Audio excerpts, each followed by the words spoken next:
আজকে আমি দেখাবো কিভাবে খুব সহজে মোবাইল দিয়ে একটি professional Arabic calligraphy logo design তৈরি করা যায়। মাত্র দুটি অ্যাপস ব্যবহার করে আপনি এমন একটি লোগো বানাতে পারবেন যা দেখলে মনে হবে প্রো ডিজাইনার তৈরি করেছে।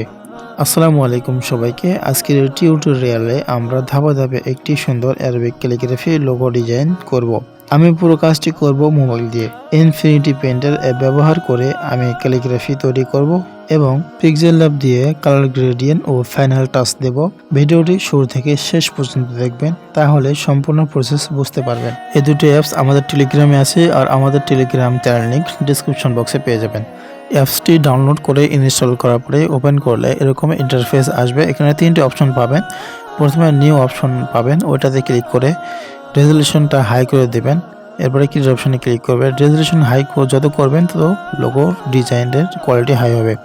এরপরে উপরে ডান পাশে কোনায় তিনটা অপশন পাবেন। তিনটা অপশনের মধ্যে বাম পাশে কোনায় যে অপশনটা রয়েছে ওটাতে ক্লিক করে গ্রিড অপশনটা চালু করে দেবো। দিয়ে এরকম করে আমরা সবগুলোকে অফ করে দেব। দেওয়ার পরে এরপরে লেয়ার অপশনে ক্লিক করে আমরা কালারটাকে ব্ল্যাক করব কাজের সুবিধার্থে, যেন কাজ করতে কোনো অসুবিধা না হয়। এরপরে আমরা ব্রাশ সিলেক্ট করব। আলু ইসলাম মুদাব্বাবদের ব্রাশটা আছে আমার কাছে, আমরা এই ব্রাশটি সিলেক্ট করব। সিলেক্ট করার পরে ব্রাশের সাইজ 42 এরকম রাখি, যখন যেরকম লাগে সেরকম ব্যবহার করি। লোগো ডিজাইন তৈরি করার সুবিধার্থে আমি একটি লোগো এখানে ইনপুট করেছি এবং লোগোর অপাসিটি কমিয়ে দিয়েছি এবং ওইটার উপর দিয়ে আমি এখানে ড্র করব।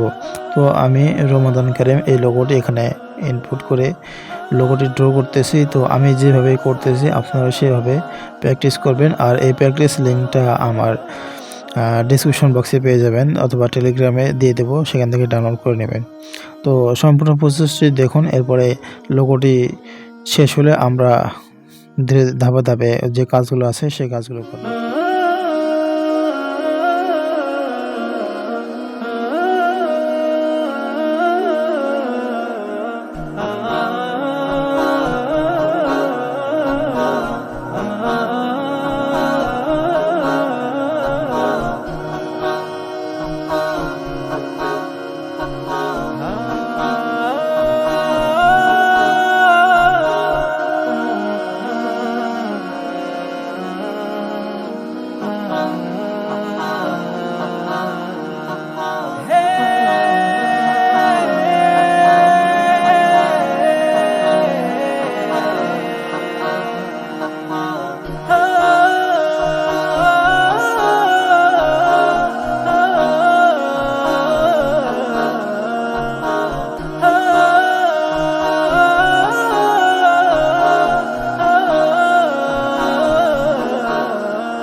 তো লোগো ডিজাইনের কাজ মোটামুটি আমরা এখানে শেষ করে ফেলেছি। তারপরে উপরে যে ডান পাশে 3 ডট অপশন পাচ্ছেন কোণায়, ওখানে ক্লিক করে ক্রপ অপশনে ক্লিক করে আমরা এটাকে ক্রপ করে নিচ্ছি। তো ক্রপ করা হয়ে গেলে 3 ডট অপশনে ক্লিক করে এক্সপোর্ট করব। ওখান থেকে পিএনজি সিলেক্ট করে এক্সপোর্ট করে নেব। ক্যালিগ্রাফি করা শেষ হলে আমরা পিক্সেলের অ্যাপসটি ওপেন করব। ওপেন করার পরে আমরা এখান থেকে সাইজে যাব। সাইজে গিয়ে আমরা এটাকে হাই রেজোলিউশন সাইজ দেবো 25/60 করে দুই পাশে দিয়ে দেব। এরপরে ওকেতে ক্লিক করে প্লাস এখানে ক্লিক করে ফ্রম গ্যালারিতে যাব। গ্যালারিতে গিয়ে আমাদের কাঙ্ক্ষিত লোগোটি এখানে ইনপুট করব। লোগোটি ইনপুট করা হয়ে গেলে আমরা ওকেতে ক্লিক করব। ক্লিক করার পরে এখানে বসিয়ে দিয়ে সাইজ মতন বসিয়ে দেব। দেওয়ার পরে কালার অপশনে যাব। কালার অপশনে গিয়ে আমরা এটাকে গোল্ডেন কালার করব। তো গ্রেডিয়েন্টে আসবো, প্লাস এখানে ক্লিক করে দুই পাশে এরকম দেখতেছেন। তো আপনারা এভাবে কালারটা সাজিয়ে নেবেন ততক্ষণ পর্যন্ত আমার। এরপরে এমবস অপশনটি ক্লিক করে দেখব যে গোল্ডেন কালার ঠিক আছে কিনা। একটু সমস্যা মনে হচ্ছে, তো কালারটি আবার এখানে চেঞ্জ করে দেখব। বেশি গাঢ় হয়ে গেছে কমলা কালারটি, হলুদ কালারটি। তো এখন ঠিক আছে। প্লাস এখানে শেয়ার অপশনে ক্লিক করে আল্ট্রা অপশন দেব। পিএনজি সিলেক্ট করা থাকে, যেহেতু সিলেক্ট করা থাকে পিএনজি সিলেক্ট করে আমরা ফ্রম